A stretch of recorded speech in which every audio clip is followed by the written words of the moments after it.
बिस्मिल्लाहिर्रहमानिर्रहीम। अस्सलाम वालेकुम to all my viewers and students last video में हमने पढ़ा था कि जो ड्रग एक्ट 1976 है उसके की पॉइंट्स क्या हैं। ठीक है, उस पर हम लोगों ने पढ़ी थी पनिशमेंट्स। ठीक है, जो पेनल्टीज़ थी सेक्शन 27 के अकॉर्डिंग क्या क्या पेनल्टीज़ बनती थी वो हम लोगों ने सारी डिस्कस कर ली थी। ठीक है, अब यही इसी तरह से हम लोग आज जो है वो पढ़ने जा रहे हैं वो ड्रैप की पेनल्टीज़। ठीक है, उसके ऑफेंसेस को हम लोग पढ़ने जा रहे हैं कि उसके ऑफेंसेस किस तरह से होते हैं और क्या क्या होते हैं, क्या क्या पेनल्टीज़ होती हैं, punishment, fine etcetera all the things. ठीक है, तो ड्रैप एक्ट 2012 का सबसे पहले मैं आपको ये बता दूं कि ऑफेंस का जो सेक्शन है वो सेक्शन 27 है। जैसे यहाँ पर था पेनल्टीज़ का 1976 का 27 था, इसी तरह यहाँ पर भी सेक्शन 27 ही है।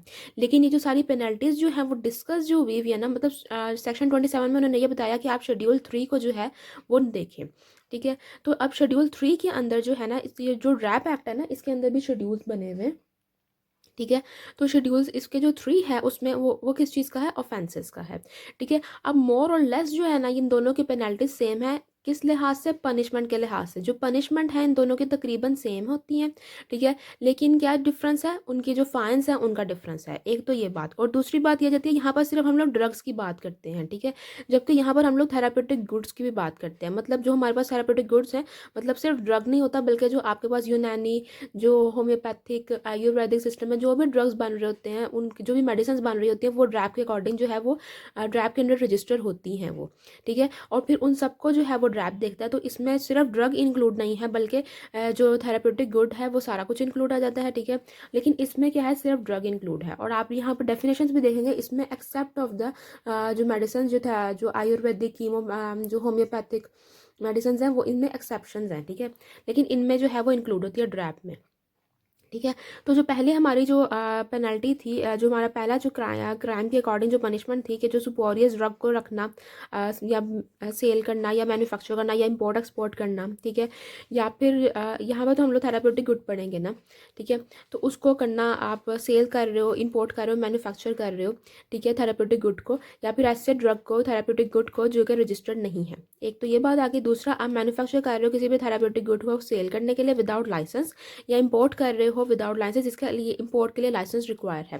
तो उसकी पनिशमेंट यहाँ पर क्या थी, 3 to 10 ईयर्स, मतलब 3 not less than 3 years and not more than 10 years. तो पनिशमेंट यहाँ पर भी सेम ही है। लेकिन क्या है साथ मसला, जो फाइन है वो चेंज हो गया। फाइन यहाँ पर क्या था, 1 लाख था, और यहाँ पर अप टू 10 लाख जो है वो फाइन हो सकता है। ठीक हो गया मेरे पास ये बात। तो यहाँ पर क्या आ जाता है हमारे पास, वही बात आ जाती है कि ड्रग कोर्ट चाहे तो वो 3 साल से कम भी पनिशमेंट कर सकता है इसकी। ठीक है, उसके बाद आ जाता है हमारे पास नेक्स्ट पे कि इंपोर्ट, मैन्युफैक्चर या सेल करे कोई भी counterfeit therapeutic good, false warranty दे परचेजर को। ठीक है, अच्छा, ये फॉल्स वारंटी हम लोगों ने समराइज करके लिखा हुआ है। ठीक है, अप्लाई करे या परमिट करे ऐसे ड्रग की वारंटी जो किसी और की है, किसी और ड्रग पे अप्लाई कर दे। ठीक है ना, खुद कर दे या करने दे, थेराप्यूटिक गुड की, सॉरी। ठीक है, तो वो भी एक पनिशमेंट क्राइम आ जाता है। फिर मैन्युफैक्चर करे या इंपोर्ट करे या सेल करे कोई भी थेराप्यूटिक गुड जो किसी और नाम से रजिस्टर, मतलब जो रजिस्टर्ड नेम है वो कोई और है, और जो मैन्युफैक्चर हो रहा है, जो इंपोर्ट हो रहा है, या जो सेल हो रहा है वो कोई और ड्रग है।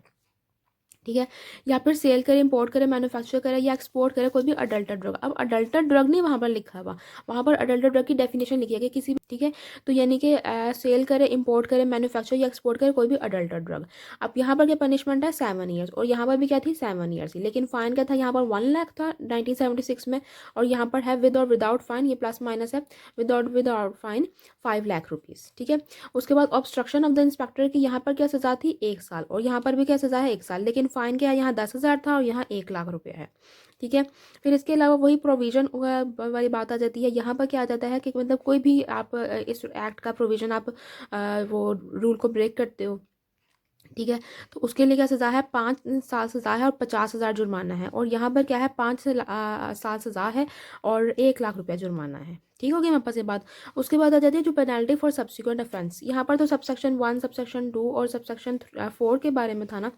ठीक है, यहाँ पर क्या है, शेड्यूल 3 का क्लॉज 1। अब क्लॉज 1 कौन सी है, हमारे पास ये वाली है, क्लॉज 1। ठीक है, इसका अगर सब्सिक्वेंट ऑफेंस होता है ना, तो सज़ा कितनी मिलेगी, जो 5 साल से कम नहीं होनी चाहिए, इतनी सज़ा हो, और 5 लाख शायद फ़ाइन होगा। ठीक है, उसके बाद एक जो डिफरेंट चीज़ आ जाती है यहाँ पर, जो ड्रैप में है, जो ये सज़ा आप ड्रग एक्ट में नहीं देखेंगे, वो कौन सी है, पेनल्टी फॉर वॉलिएशन वॉलेटिंग द प्रोहिबिशंस। मतलब जितनी भी प्रोहिबिशंस हैं उन सबको उन्होंने ऐड कर दिया। जैसे यहाँ पर सेक्शन 23 में प्रोहिबिशंस थी, यहाँ पर शेड्यूल 2 में है। ठीक है ना।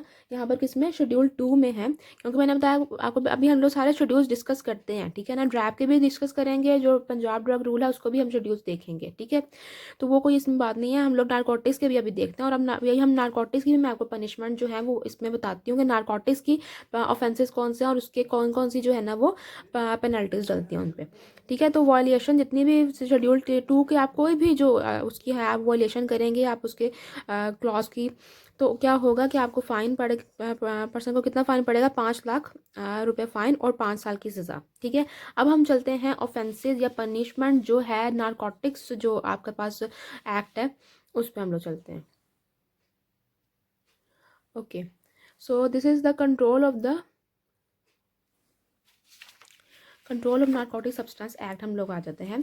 और ये इसकी डेट कौन सी है, नया control of narcotic substance act 1997, ठीक है। अब यहाँ पर भी इसी तरह से जैसे मैंने आपको लास्ट टाइम दिखाया था ड्रग एक्ट 1976 के सारे शेड्यूल्स, सारे जो सेक्शंस मेंशन है और उनके साथ साथ नंबर मेंशन है, ठीक है।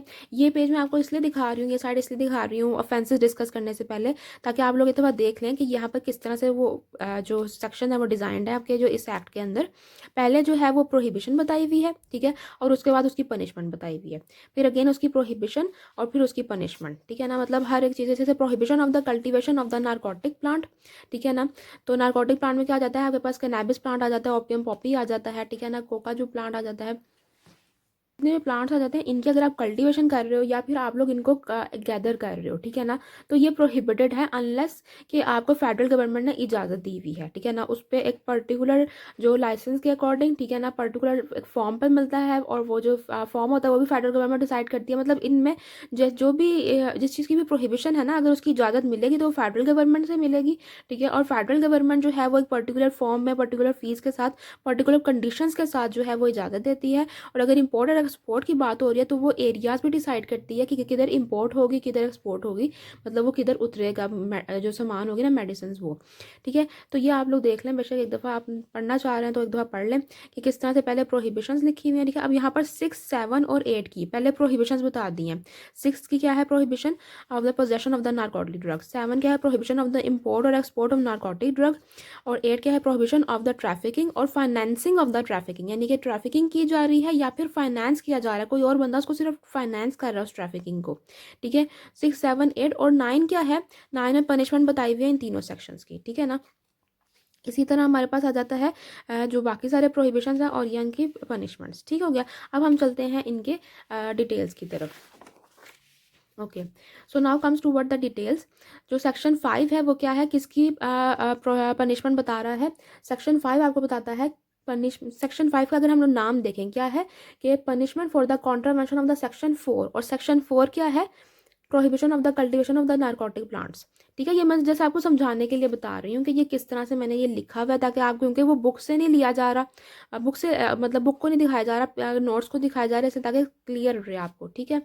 तो ये आप लोग को क्लियर करने के लिए मैं बता रही हूँ। वैसे अगर हम लोग याद करने वाली बात देखें तो आप लोगों ने याद यही करना है कि अगर कोई बंदा कल्टीवेट करता है प्लांट्स को, यानी कि नारकोटिक प्लांट्स को, जिनमें आपके पास आ जाते हैं कोका प्लांट आ जाता है, कैनाबिस प्लांट आ जाता है, ओपियम पॉपी आ जाता है, या इनको गैदर करता है, ठीक है ना, इजाज़त के बगैर, इजाज़त के साथ किया जा सकता है, इजाज़त के साथ एक लाइसेंस के साथ मेडिकल पर्पसेस के लिए या इंडस्ट्रियल यूज़ के लिए या रिसर्च पर्पज़ के लिए यूज़ किया जा सकता है काम, लेकिन इजाज़त के साथ। लेकिन अगर कोई इजाज़त के बगैर कर रहा है ना तो उसको 7 साल की सज़ा विद और विदाउट फाइन, या दोनों, ठीक है। यहाँ फाइन मेंशन नहीं किया, अभी हम लोग फाइन का भी देखते हैं, ठीक है। अब सेक्शन 9 आ जाता है। सेक्शन 9 क्या है, वो जो मैंने आपको बताया था 6, 7, 8 में क्या है, सिर्फ प्रोहिबिशंस बताई गई हैं कि पोजेशन, ठीक है ना, इंपोर्ट एक्सपोर्ट और ट्रैफिकिंग की ये प्रोहिबिटेड है अनलेस कि फेडरल गवर्नमेंट इनकी इजाज़त दे। और अगर इंपोर्ट एक्सपोर्ट के केस में मैंने आपको बताया कि जो इंपोर्ट का जो एरिया है वो भी फेडरल गवर्नमेंट डिसाइड करती है, इवन जो ट्रांसशिपमेंट है वो भी फेडरल गवर्नमेंट डिसाइड करती है कि किस तरह से होगी, किन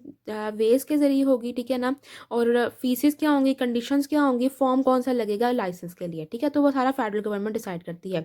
और ट्रैफिकिंग की भी प्रोहिबिशन। लेकिन अगर कोई ये बंदा कर रहा है इजाज़त के बगैर, यानी पोजेस कर रहा है, पोजेशन किस चीज़ का है, पोजेशन है नारकोटिक्स का, ठीक है, जो नारकोटिक्स ड्रग्स हैं उनका, ठीक है, उनकी सेल परचेज या किसी भी फॉर्म में जो है वो उसके पास मौजूद है ये चीज़ें। ठीक है, तो अब इनकी सज़ा जो है ना वो उसके वेट के हिसाब से होगी, यानी कि कितना नारकोटिक मौजूद है वो उसके वेट के हिसाब से होगी। यानी अगर जो नारकोटिक जो सब्सटेंसेस है, नारकोटिक ड्रग्स जो है वो मौजूद है 100 ग्राम, या 100 ग्राम मौजूद है या 100 ग्राम से कम मौजूद है, तो 2 साल की सज़ा विद और विदाउट फाइन। अगर 100 ग्राम से ज़्यादा है लेकिन 1 किलोग्राम से कम है, ठीक है, तो 7 साल सज़ा प्लस फाइन डलेगा।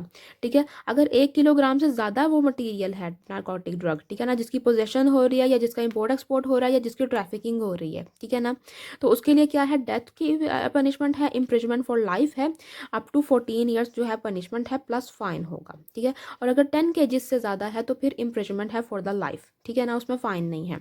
उसके बाद आ जाता है सेक्शन 11, जिसमें किसकी पनिशमेंट बताई गई है, फॉर ऑइंग द प्रेमिसेस या मशीनरी टू मैन्युफैक्चर, यानी कि जो इजाज़त के बगैर अगर कोई प्रेमिसेस ऐसी किसी के पास ऐसी प्रेमिसेस हैं जिसमें नारकोटिक ड्रग्स बन रहा है इजाज़त के बगैर, उनकी प्रोसेसिंग हो रही है, उनका मैन्युफैक्चर हो रहा है, या जिसने ऐसी मशीनें रखी हुई हैं इजाज़त के बगैर लेकिन, ठीक है, तो उसकी जो सज़ा होगी वो 25 साल तक उसकी हो सकती है। और अगर कोई बंदा इसको कम करवाना चाहे तो एट मिनिमम जो इसकी जो पनिशमेंट है वो 10 ईयर्स है, इससे कम नहीं होगी।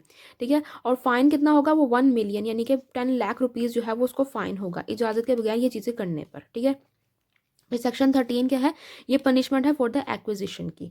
ठीक है ना, जाता है हमारे पास पनिशमेंट फॉर द एक्विजिशन। इसमें क्या है कि अगर कोई भी पर्सन जो है वो खुद रख रहा है, ठीक है ना, कहीं से हासिल किया है कोई, या इस्तेमाल कर रहा है या ट्रांसफ़र कर रहा है कोई भी ऐसा एसेट जो जनरेट हुआ है या जनरेट हुआ है, कहाँ से, आइदर डायरेक्टली या इनडायरेक्टली, उसके अपने नाम से या उसके किसी रिलेटिव के नाम से, ऐसी जगह से जो कि ऑफेंस है, मतलब ऐसे तरीके से जो कि ऑफेंस है इस एक्ट के अकॉर्डिंग। ठीक है ना, तो उसकी पनिशमेंट क्या है, उसकी पनिशमेंट आ जाती है 5 से 14 साल उसकी पनिशमेंट है, plus fine according to the value of the asset, मतलब जो वो एसेट्स होंगे उनके अकॉर्डिंग जो है क्या है। अगर कोई पनिशमेंट नहीं बताई हुई, ठीक है ना, तो फिर पनिशमेंट मिनिमम पनिशमेंट क्या होगी, 1 ईयर, अगर फाइन कितना होगा 5000 रुपीज़, या दोनों चीज़ें। ठीक है, उसके बाद आ जाते हैं section 17, obstruction to the officer. ये बहुत ही जो है विग्रस पनिशमेंट दी जाएगी। ठीक है ना, अप टू एटलीस्ट 3 ईयर्स की पनिशमेंट होगी विद और विदाउट फाइन। ठीक है, फिर आ जाता है लिमिट ऑफ द फाइन। अगर फाइन की हम लोग बात करें तो स्पेशल कोर्ट जो है वो डिसाइड करेगी क्वांटिटी और क्वालिटी के लिहाज से ड्रग सब्सटेंस, मतलब जिस ड्रग सब्सटेंस के हिसाब से जो ऑफेंस हो रहा था ना उसके हिसाब से वो फाइन डिसाइड करेगी, अगर फाइन मेंशन नहीं है। ठीक है, फिर फॉरफीचर आ जाता है इफ़ द स्पेशल कोर्ट जो है वो सेंटेंस करती है किसी भी पर्सन को for the contravention of any act, ठीक है ना, for the contravention of the any rule under this act, तो वो उसको 3 साल की सज़ा देती है। तो जितना भी उसका जो एसेट होगा ना, ठीक है ना, जो ड्राइव होगा फ्रॉम द ट्रैफिकिंग के जरिए, वो फॉरफीचर हो जाएगा, यानी कि कब्जे में ले लिया जाएगा। ठीक है, उसके बाद इसका एक शेड्यूल होता है जिसके जो इस पूरे आप एक्ट को जब पढ़ेंगे तो आपको पता चलेगा कि जिसमें जो शेड्यूल का बार बार जिक्र आ रहा है कि जो शेड्यूल में ड्रग्स मेंशन है, तो इसका जो शेड्यूल है वो एक ही है, वो ई है, और उसमें सारे साइकोट्रोपिक सब्सटेंसेस के बारे में बताया हुआ है। ठीक है, तो ये सारा कुछ आ गया इसके जो पनिशमेंट हैं जो नारकोटिक्स एक्ट की 1997 की, ये आगे सारी पनिशमेंट्स। ठीक है, अब हम चलते हैं इनके साथ जो शेड्यूल्स मैंने आपको बताया था, शेड्यूल्स को हम लोग डिस्कस करते हैं। Okay, now first start with the ड्रैप के जो शेड्यूल्स हैं उनको हम लोग डिस्कस करते हैं। इसके जो शेड्यूल्स हैं वो 6 शेड्यूल्स हैं। ठीक है, जो शेड्यूल 1 है उसमें उन्होंने क्या बताया हुआ है, बायोलॉजिकल्स की डेफिनेशन बताया हुई है। ठीक है ना, अब बायोलॉजिकल्स की डेफिनेशन आ जाती है, ठीक है ना, कि अब उसमें क्या क्या आ जाते हैं, उसमें ब्लड प्रोडक्ट्स आ जाते हैं, इम्यूनोलॉजिकल प्रोडक्ट्स आ जाते हैं, in vivo diagnostics, antigen vaccines आ जाती हैं। ठीक है ना, इसके अलावा आपके पास आ जाता है टॉक्सिन, वेनम्स, इम्यूनोस्टिमुलेंट कुछ आ जाती हैं आपके पास। ठीक है, बायोटेक्नोलॉजिकल प्रोडक्ट्स आ जाते हैं। ठीक है ना, बायोलॉजिकल ड्रग्स जो फिनिश्ड फॉर्म में है या रेडी टू फिल फॉर्म आ जाती है बायोलॉजिकल ड्रग्स की। बायोलॉजिकल ड्रग्स कंसनट्रेटेड फॉर्म क्या होता है, बायोलॉजिकल ड्रग्स नेकेड वायल्स क्या होता है। ठीक है ना, ये सारी चीज़ें आ जाती हैं। ठीक है, उसके बाद आ जाती है ड्रग्स की डेफिनेशन। ड्रग्स की डेफिनेशन आ जाती है आपके पास। उसके बाद आ जाते हैं, मतलब जो आपके पास ड्रग एंड 1976 है ना, ऑलमोस्ट सम हाउ वैसी ही डेफिनेशंस हैं। और जो चेंज मैंने आपको पहले बताया कि चेंज क्या है कि इसमें थेराप्यूटिक गुड्स इंक्लूडेड हैं। ठीक है ना, मतलब वो चीज़ें, वो सब्सटेंसेस जो यूज़ होते हैं या prepared for use in accordance with the Ayurvedic, Unani, homeopathic, Chinese and biochemical system of treatment. ठीक है ना, except dose and in accordance with such condition as may be prescribe. ठीक है ना, वो एक्सेप्शंस आ जाती हैं। तो वो आ जाती है ड्रग की डेफिनेशन, फिर मेडिकल डिवाइसेस की डेफिनेशन आ जाती है। ठीक है ना, मेडिकेटेड कॉस्मेटिक्स की डेफिनेशन आ जाती है एंड डोजियर्स की आ जाता है। ठीक है ना, उसके बाद आ जाता है शेड्यूल 2। शेड्यूल 2 जो है वो मेनली प्रोहिबिशंस का शेड्यूल है, और इसमें क्या क्या बताया हुआ है। सबसे पहले जो है import, manufacture and sales of the therapeutic goods, इस सिलसिले में जो भी प्रोहिबिशंस हैं उनको डिस्कस किया गया है। कंट्रोल ऑफ एडवर्टाइजमेंट भी इसी शेड्यूल के अंडर आती है। Control of sampling and control of printing of labels, ये भी इसी शेड्यूल के अंडर आता है, शेड्यूल 2 के। शेड्यूल 3 हमने पढ़ लिया, ऑफेंसेस और पेनल्टीज का है। शेड्यूल 4 जो है वो कॉग्निजेंस ऑफ ऑफेंस है। ठीक हो गया। शेड्यूल 4 जो है वो कॉग्निजेंस ऑफ ऑफेंस है। शेड्यूल 5 क्या है, powers and procedure of inspector, जो वहाँ हम लोगों ने 18 और 19 में पढ़ा था ना, सेक्शन 18 एंड 19 जो ड्रग एक्ट 1976 का था, यहाँ पर शेड्यूल 5 में वो सारा बताया हुआ है। ठीक है, और यहाँ पर जो शेड्यूल 6 है वो ड्रग एक्ट 1976 है, मतलब उसमें इन्होंने कहा है कि ड्रग एक्ट 1976 जितना भी है वो शेड्यूल 6 है इसका, ड्रैप का। तो आप लोगों ने ये बड़ा इंपॉर्टेंट एमसीक्यूज है कि ड्रग एक्ट किसका कौन सा शेड्यूल नंबर है इसका। तो ड्रग एक्ट 1976 कौन सा शेड्यूल नंबर है उसका, ड्रैप में शेड्यूल 6 है। ठीक है, अब हम चलते हैं जो अब हमारे पास पंजाब ड्रग रूल्स के जो हमारे पास शेड्यूल्स हैं उनको हम लोग देख लेते हैं। ठीक है, और उसके फॉर्म्स वगैरह को देख लेते हैं। ओके, तो ये पंजाब ड्रग रूल्स के जो है वो सबसे पहले शेड्यूल ए आता है। ठीक है ना, इसके कितने शेड्यूल हैं, शेड्यूल ए है, बी है, सी, डी, ई, एफ, जी और एच तक हैं इसके। ठीक है, अब शेड्यूल ए में क्या आता है, फॉर्म्स आते हैं। कितने फॉर्म्स हैं इसके, टोटल 11 फॉर्म्स हैं। ठीक है, जो फॉर्म 1 है उसमें मंथली रिपोर्ट जाती है फ्रॉम द इंस्पेक्टर, यानी इंस्पेक्टर जो है वो अपनी मंथली रिपोर्ट देता है। इसका अगर हम लोग ए पार्ट देखें तो उसमें समरी आती है जो भी इंस्पेक्शन उसने की। ठीक है ना, जहाँ जहाँ पर उसने इंस्पेक्शन की, नंबर ऑफ द इंस्पेक्शंस, कितनी वॉल्यूशंस थी, कितने उसके सैंपल्स जो थे वो उसने लिए वगैरह, मतलब वो सारी अपनी डिटेल बताता है। और जो बी पार्ट है उसमें क्या होता है कि डिटेल बताते हैं जो वॉल्यूशन थी। ठीक है ना, वहाँ मतलब उनमें क्या बताता है, रजिस्ट्रेशन नंबर बताता है, उनका मैन्युफैक्चरर बताता है, उनका बैच बताता है, उसकी टेस्ट रिपोर्ट क्या आई और उसने क्या एक्शन लिया, वो सारा कुछ बताता है इस बी पार्ट में। ठीक है, तो ये फॉर्म 1 और इसके 2 पार्ट, मतलब फॉर्म 1 किसका लिए है, मंथली रिपोर्ट है फ्रॉम द इंस्पेक्टर से। ठीक है ना, फॉर्म 2 क्या है, वो DTL की जो है वो प्रोग्रेस रिपोर्ट जाती है फॉर मंथ। ठीक है ना, मतलब DTL से गवर्नमेंट एनालिस्ट जो है वो रिपोर्ट देता है हर महीने। ठीक है, फॉर्म 3 क्या है, ऑर्डर्स जो भी section 18(1) of the drug act 1976 के आते हैं। ठीक है ना, 18(1) क्या है, पावर्स ऑफ इंस्पेक्टर है। ठीक है ना, orders under the 18(1) of drug act 1976 regarding the person not to dispose of the stock in his possession. ठीक है ना, मतलब उसको ये ऑर्डर्स दिए जाते हैं फॉर्म 3 के ऊपर। ठीक हो गया, उसके बाद फॉर्म 4 क्या आ जाता है, intimation of the purpose to person from whom the sample is taken, यानी अगर रिटेलर से या मैन्युफैक्चरर से अगर वो सैंपल ले रहा है ना इंस्पेक्टर, तो वो उसको इंटीमेट क्या करेगा, अपना पर्पस बताएगा किस फॉर्म के ऊपर, फॉर्म 4 के ऊपर। ठीक है, फॉर्म 5 क्या होता है, फॉर्म 5 होता है receipt for the stock of the drug and the other material or the article seized under section 18(1) of the drug act 1976। मतलब इस एक्ट के अकॉर्डिंग अगर उसने कोई स्टॉक लिया है ना तो उसकी रसीद देगा कि मैं ये स्टॉक लेके जा रहा हूँ, तो ये फॉर्म 5 आ जाएगा। फॉर्म 6 क्या आता है, memorandum to the government analyst. Form 6 पे इंस्पेक्टर जो है वो गवर्नमेंट एनालिस्ट को मेमोरेंडम सेंड करता है। ठीक है ना, फॉर्म 7 क्या होता है कि जो आपके पास जो drug act 1976 and drug rules 1988 framed thereunder report of the test by the government analyst. ठीक है ना, मतलब ये जो गवर्नमेंट एनालिस्ट जो अब इंस्पेक्टर को या जहाँ जहाँ उसने रिपोर्ट भेजनी है ना, वो फॉर्म 7 के ऊपर बना कर देगा। ठीक है, उसके बाद आ जाता है फॉर्म 8A। जैसे मैंने अपने प्रीवियस वीडियो में भी आपको बताया था, जब फार्मेसी और मेडिकल स्टोर का हम डिफरेंस देख रहे थे, तो फॉर्म 8A का मैंने आपको बताया था कि अगर कोई पर्सन जो है वो फार्मेसी के थ्रू ड्रग्स को जो है वो सेल करना चाहता है, ठीक है ना, या स्टोर करना चाहता है, या एग्जिबिट फॉर सेल या डिस्ट्रीब्यूट करना चाहता है by the way of pharmacy बनाकर, तो वो एप्लीकेशन किसके थ्रू, कौन से फॉर्म में सबमिट करवाएगा, 8A पे। और अगर मेडिकल स्टोर वाला होगा तो वो 8B पे करवाएगा। ठीक है ना, 8C पे कौन करवाएगा, जो डिस्ट्रीब्यूशन जिसने करनी है। ठीक है ना, जो डिस्ट्रीब्यूटर होगा वो 8C का उसका फॉर्म जाएगा। ठीक है, उसके बाद आ जाता है फॉर्म 9, यानी कि अब जो लाइसेंस आपके पास बनकर आएगा ना, यानी कि आपके पास जो आपके जो लाइसेंस बनकर आएगा, जो आपने डिस्प्ले करना होता है अपनी फार्मेसी के अंदर, वो फॉर्म 9 होता है। अगर आप कभी कोई भी जो रिटेल फार्मासिस्ट है अपना लाइसेंस देखें तो उसके ऊपर फॉर्म 9 लिखा होता है ऊपर। ठीक है, तो जो लाइसेंस आपके ऊपर बनकर आता है इस एप्लीकेशन के थ्रू, इस आपने एप्लीकेशन सबमिट करवाई, आप जो उन्होंने आपको इजाज़त दी और जो लाइसेंस दिया वो फॉर्म 9 होता है। और अगर मेडिकल स्टोर का है तो फॉर्म 10, और अगर डिस्ट्रीब्यूटर का है तो फॉर्म 11। ठीक है, उसके बाद आ जाता है शेड्यूल बी।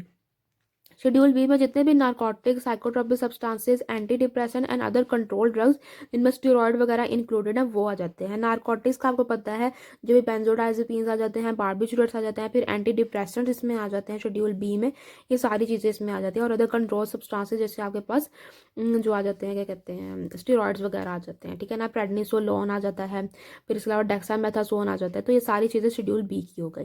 शेड्यूल सी क्या है, ये टेस्ट की फीसिस बताएगा। मतलब ये जो टेस्ट करवाए जाते हैं ना, जो गवर्नमेंट एनालिस्ट से टेस्ट करवाए जाते हैं, अगर किसी बंदे ने खुद करवाने हैं तो फिर वो जो है टेस्ट की फीसिस को डिस्क्राइब करता है।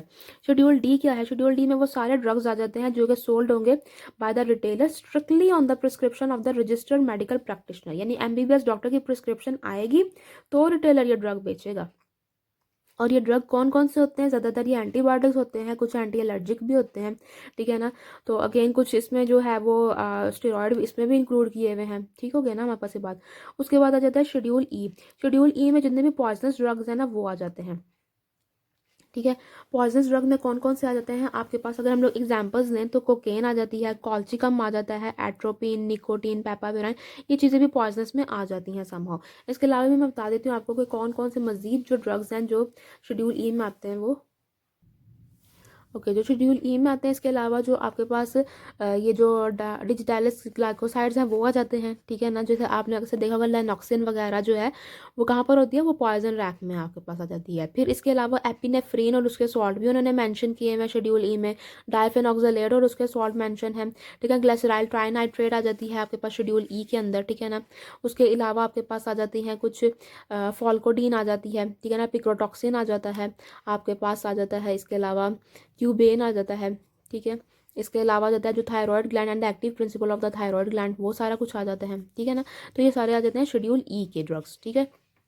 इसके अलावा भी लॉट ऑफ द ड्रग्स जो है वो आते हैं, जैसे मैंने आपको बताया निकोटीन, पेपावेराइन, मोरफिन आ जाती हैं, ठीक है ना। इसके अलावा आपके पास कॉल्चिकम का मैंने आपको बता दिया है, ठीक हो गया ना। तो ये कुछ ऐसे ड्रग हैं जैसे हायोस्काइमाइन है, वो भी आपके पास शेड्यूल ई में आ जाता है, ठीक हो गया। उसके बाद आ जाती है शेड्यूल एफ। शेड्यूल एफ क्या है, लिस्ट ऑफ मिनिमम रिक्वायरमेंट है फॉर द फार्मेसी। यानी कि एक बंदे ने अगर फार्मेसी बनानी है तो उसके पास ये मिनिमम रिक्वायरमेंट उसको ये फिल करनी पड़ेगी। जिसमें जो रिक्वायरमेंट में आपके पास कुछ फर्नीचर की रिक्वायरमेंट आ जाती है। जैसे अगर कोई पर्सन जो है फार्मेसी में एक्सटेम्पोरेनियस प्रिपरेशन तैयार कर रहा है तो उसके पास वेइंग बैलेंस होना चाहिए, उसके पास बीकर होना चाहिए, उसके पास एक्सट्रैक्टर होना चाहिए, evaporator, dishes, filter paper, litmus paper, ठीक है ना। ये सारी चीज़ें उसमें आपके पास होनी चाहिए। फिर उसकी एंट्रेंस कैसे होनी चाहिए, उसकी प्रीमिसेस कैसे होनी चाहिए, मतलब ये सब कुछ जो है वो शेड्यूल ई में शेड्यूल एफ में जो है वो स्पेसिफाई किया जाता है। List of minimum requirement, list of minimum requirement for the pharmacy, ठीक है ना। ये सारा कुछ आ जाता है इसके पास। इसके अलावा कुछ फार्माकोपियाज होना चाहिए आपके पास, ड्रग एक्ट 1976 का जो एक्ट होना चाहिए, फार्मेसी एक्ट होना चाहिए, डेंजरस एक्ट, ठीक है ना। ये सारी चीज़ें होनी चाहिए इसके अंदर, ठीक है। उसके बाद आ जाते हैं शेड्यूल जी। शेड्यूल जी में जो ड्रग्स हैं जो आपने सोल्ड करने हैं, not to be sold by the licence in the form time, यानी मेडिकल स्टोर पर जो ये ड्रग्स नहीं मौजूद होने चाहिए, ये स्ट्रिक्टली प्रोहिबिटेड है। इनमें कुछ हार्मोन्स आ जाते हैं, कुछ वैक्सीन्स, एनास्थेटिक्स, फिर inotropic, narcotic substances, tricyclic anti depressant, ये चीज़ें आ जाती हैं इसके अंदर, ठीक है। बिकॉज शेड्यूल एच क्या है, ये good storage and distribution practice है to be followed by the licensee and the public sector institute of a private and the of the private organisation, ठीक है ना। जो प्राइवेट ऑर्गेनाइजेशन हो या पब्लिक सेक्टर हो, दोनों को ये कम अज़ कम जो स्टोरेज के जो रूल्स हैं वो फॉलो करना बहुत ज़्यादा ज़रूरी है, ठीक है ना। कि किस तरह से उन्होंने ड्रग को स्टोर करना है, क्या कंडीशन होनी चाहिए, जो इवन इसमें शेल्फ की कंडीशन मेंशन है, इसमें टेम्परेचर की कंडीशन मेंशन है। जो शेड्यूल एच है ना इसके अंदर, जो फार्मेसी का टेम्परेचर कैसा होना चाहिए, फ्रिज का टेम्परेचर क्या होना चाहिए। फ्रिज का टेम्परेचर जो है अगर हम लोग कोल्ड की बात करें तो 2 से 8 होता है, अगर कूल की बात करें तो 8 से 15 होता है, और रूम टेम्परेचर कितना होता है 25 तक होता है। लेकिन अगर हम लोग ये 15 से 26 तक मेंशन है, ठीक है ना। लेकिन अगर हम लोग बात करें वेदर क्लाइमेटिक कंडीशन ज़्यादा स्वेयर है तो 30 तक आ जाती है। फिर ह्यूमिडिटी जो है वो 60 से कम होनी चाहिए, ठीक है ना। तो ये सारी कंडीशंस जो हैं वो आ जाती हैं यानी ड्रग की स्टोरेज के लिए, ठीक है ना। वो सारा कुछ उन्होंने बताया हुआ है कि किस तरह से है और किस तरह से आपने फीफो रूल को अप्लाई वो फॉलो करना है कि first come first out rule जो है वो आपने फॉलो करना है कि पहले मेडिसिन जो है वो पहले बिकनी चाहिए ताकि एक्सपायरी ना हो, ठीक है। तो ये सारी कंडीशंस जो हैं वो इसमें शेड्यूल एच में मैंशन है, ठीक है। अब एक और शेड्यूल रह गया, वो है हमारे पास नारकोटिक सब्सटेंसेस एक्ट का। वो मैंने आपको बताया कि वहाँ पर जो है वो शेड्यूल ई ही है बस, और वो शेड्यूल ई क्या है, वो साइकोट्रोपिक सब्सटेंसेस उसमें इंक्लूडेड हैं। ठीक है, तो हमने 3 जो हमारे पास जो मेन शेड्यूल्स थे, हमने ड्रैग के शेड्यूल देख लिए, हमने नारकोटिक एक्ट के शेड्यूल देख लिए, और हमने पंजाब ड्रग रूल के शेड्यूल्स देख लिए। ठीक है, तो अगर आपको कुछ समझ ना आया हो तो आपने मुझसे कमेंट में भी पूछ सकते हैं, और फेसबुक पेज के थ्रू भी मुझसे कॉन्टैक्ट कर सकते हैं। अपने फ्रेंड्स के साथ इस लेक्चर को ज़रूर शेयर करना है आपने। ठीक है, और मेरे चैनल को ज़रूर सब्सक्राइब करना है। अंटिल नेक्स्ट वीडियो, अल्लाह हाफिज़।